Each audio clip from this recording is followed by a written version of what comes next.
ఏంటది?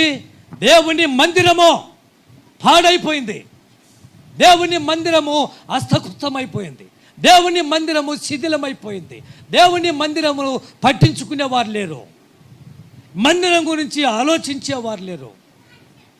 ఇలా ఉన్నప్పుడు హిజ్కియా రాజయ్యాడండి. హిజ్కియా రాజైన వెంటనే తనకు వచ్చిన ఆలోచన ఏమిటో తెలుసా? మందిరం ఎలా ఉంది అని. మందిరం తలుపులు తెరిస్తే మందిరం అంతా ఎలా ఉంది? దుమ్ము ధూళి పట్టి మందిరం అంతా కూడా పాడైపోయింది. వెంటనే హిజ్కియా తీసుకున్న నిర్ణయం ఏంటో తెలుసా?